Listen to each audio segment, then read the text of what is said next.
ಆತ್ಮೀಯ ಕನ್ನಡ ಪಿಕ್ಚರ್ ವೀಕ್ಷಕರಿಗೆ ನಮಸ್ಕಾರ. ನಾನು ಪ್ರವೀಣ್ ಏಕಾಂತ. ಈ ಹೊತ್ತು ಬುಧವಾರ ಮಧ್ಯಾಹ್ನ ನಿಮ್ಮ ಮುಂದೆ ಬಂದಿರುವಂಥ ವಿಷಯ ಇವತ್ತು ಏನಪ್ಪ ಇಂಡಸ್ಟ್ರಿಯಲ್ಲಿ ಏನು ನಡೀತಾ ಇದೆ ಅಂತ ನೋಡ್ತಾ ಇದ್ದರೆ ನಿನ್ನೆ ಮೊನ್ನೆಯಿಂದ ತಲೆ ಕೆಟ್ಟೋಗಿದ್ದಾರೆ ನಿಜವಾಗ್ಲೂ. ತುಂಬ ಒಳ್ಳೆ ಡೆವಲಪ್‌ಮೆಂಟ್ ಆಗಿದೆ. ತುಂಬ ಸಂಭ್ರಮಗಳಿಗೆ ಸಾಕ್ಷಿಯಾಗಿದೆ ಇಂಡಸ್ಟ್ರಿ. ಅದನ್ನೆಲ್ಲ ಸಂಭ್ರಮಿಸುವಂಥ ಹೊತ್ತಲ್ಲಿ ಆಹ್, ಬೇಡದೇ ಇರೋ ವಿಷಯ ಆಹ್, ಅಂದರೆ ನಾನು ಹೇಳ್ತಿರೋದು ಸುಮಾರು ವಿಚಾರಗಳಿಗೆ. ಸೊ ಅದನ್ನು ತುಂಬ ದೊಡ್ಡದು ಮಾಡಿಕೊಂಡು ಆ ಕಡೆ ಈ ಕಡೆ ಡೈವರ್ಷನ್ಸ್ ತಗೊಳ್ತಾರಂತ ಹೊತ್ತಿದು. ಸೊ ಇಂಥ ಒಂದು ತುಂಬ ನೆಗೆಟಿವಿಟಿ ಫೀಲ್ ಆಗ್ತಾ ಇದೆ. ಸೊ ಈ ನೆಗೆಟಿವಿಟಿ ಮಧ್ಯೆನೂ ಒಂದು ಒಳ್ಳೆ ವಿಷಯ ಬಂದಿದೆ. ಒಂದು ಗುಡ್ ನ್ಯೂಸ್ ಅಂದರೆ ಸಿನಿಪ್ರಿಯರಿಗೆ, ಕನ್ನಡ ಸಿನಿಮಾ ಪ್ರೇಮಿಗಳಿಗೆ ಮತ್ತೊಂದು ಶುಭ ಸಮಾಚಾರ ಸೊ ನನಗೆ ಸಿಕ್ಕಿದೆ. ಅದನ್ನು ನಿಮ್ಮ ಮುಂದೆ ಇಡುವಂಥ ಪ್ರಯತ್ನ. ಸೊ ಅದು ಮತ್ಯಾವುದೂ ಅಲ್ಲ, ರಿಷಬ್ ಶೆಟ್ಟಿ ಅವರು ಮತ್ತೊಂದು ದೊಡ್ಡ ಸಿನಿಮಾನ ಒಪ್ಕೊಂಡಿದ್ದಾರೆ. ಇವತ್ತು ಅನೌನ್ಸ್ ಆಗಿದೆ. ಅದು ತೆಲುಗಲ್ಲಿ ಅನ್ನೋದು ವಿಶೇಷ. ಸೊ ತೆಲುಗು ನೆಲದಲ್ಲಿ ಸಿನಿಮಾ ಶುರುವಾಗುತ್ತೆ. ಬರೀ ತೆಲುಗು ನೆಲದಲ್ಲಿ ಶುರುವಾಗುತ್ತೆ ಅಂದ ತಕ್ಷಣ ಬರೀ ತೆಲುಗು ಸಿನಿಮಾ ಅಲ್ಲ ಅದು. ಕನ್ನಡ, ತಮಿಳು, ಮಲಯಾಳಂ, ಹಿಂದಿ ಹೀಗೆ 5 ಭಾಷೆಯಲ್ಲಿ ಈ ಸಿನಿಮಾ ತಯಾರಾಗ್ತಿರೋಂಥ ವಿಷಯ. ಆ್ಯಂಡ್ ಇತ್ತೀಚೆಗಷ್ಟೇ ಅವರು ಕಾಂತಾರ ಪ್ರೀಕ್ವೆಲ್ ರಿಷಬ್ ಅವ್ರದ್ದು 2 ಸಿನಿಮಾ ಇದೆ ಆ್ಯಕ್ಚುಲಿ. ಜೈ ಹನುಮಾನ್ ಅನ್ನೋ ಒಂದು ತೆಲುಗು ಸಿನಿಮಾನ ಅವ್ರು ಆಲ್ರೆಡಿ ಅನೌನ್ಸ್ ಮಾಡಿದ್ರು. ಹನುಮಂತನ ಪಾತ್ರದಲ್ಲಿ ಅವರು ಕಾಣಿಸ್ಕೊಂಡಿರೋ ಒಂದು ಪೋಸ್ಟರ್ ಕೂಡ ರಿವೀಲ್ ಆಗಿತ್ತು.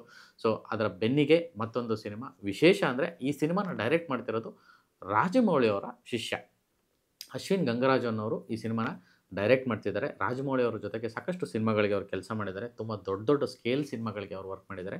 ಅದೇ ಸ್ಕೇಲಲ್ಲಿ ರಿಷಬ್ ಶೆಟ್ಟಿ ಅಂತ ಪ್ಯಾನ್ ಇಂಡಿಯಾ ನಟನನ್ನು ಇಟ್ಕೊಂಡು ಡೈರೆಕ್ಟ್ರು ಕೂಡ ರಿಷಬ್. ಸೊ ಒಂದು ಕೊಲ್ಯಾಬ್ರೇಷನಲ್ಲಿ ಒಂದು ದೊಡ್ಡ ಸಿನಿಮಾನ ಮಾಡೋದಕ್ಕೆ ಹೊರಟಿದ್ದಾರೆ. ಅದನ್ನು ಸಿತಾರಾ ಎಂಟರ್ಟೈನ್ಮೆಂಟ್ಸ್ ಅನ್ನೋ ಒಂದು ಬ್ಯಾನರು, ಪ್ರತಿಷ್ಠಿತ ಬ್ಯಾನರು ತೆಲುಗು ಚಿತ್ರರಂಗದಲ್ಲಿ ಅವರು ಇದನ್ನು ನಿರ್ಮಾಣ ಮಾಡಲಿಕ್ಕೆ ಹೊರಟಿದ್ದಾರೆ. ಆ್ಯಂಡ್ ಈ ಸಿನಿಮಾ ನಡೆಯೋದು ಒಂದು ಪಿರಿಯಾಡಿಕ್ ಸಿನಿಮಾ ಅಂತ ಹೇಳ್ತಿದ್ದಾರೆ. ಸುಮಾರು 18ನೇ ಶತಮಾನದಲ್ಲಿ ನಡೆಯುವಂಥ ಒಂದು ಕತೆ. ಒಬ್ಬ ಬಂಡಾಯಗಾರನ ಒಂದು ಕತೆ. ಒಂದು ವೆಸ್ಟ್ ಬೆಂಗಾಲ್ ರೀಜನಲ್ಲಿ ಅಂದರೆ ಈ ನಮ್ಮ ದೇಶದ ಸ್ವಾತಂತ್ರ್ಯಕ್ಕೂ ಪೂರ್ವ 100 ವರ್ಷದ ಹಿಂದೆ 200 ವರ್ಷದ ಹಿಂದೆ ನಡೆಯುವಂಥ ಒಂದು ಕಥೆನ ಇಟ್ಕೊಂಡು ಸಿನಿಮಾ ಮಾಡೋಕ್ಕೆ ಹೊರಟಿದ್ದಾರೆ.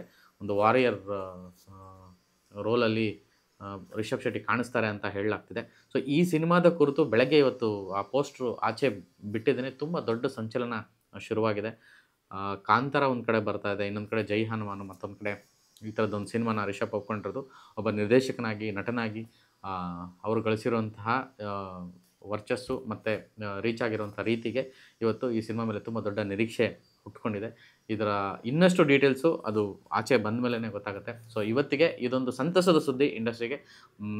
ನಮ್ಮ ಒಬ್ಬ ನಟ, ನಮ್ಮ ಒಂದು ಪ್ರತಿಭೆ ಮತ್ತೊಂದು ಅದಕ್ಕೆ ಶುಭ ಹಾರೈಸ್ತಾ ಸೊ ಕಾಂತಾರನ ನಿರೀಕ್ಷಿಸೋಣ. ನಮಸ್ಕಾರ.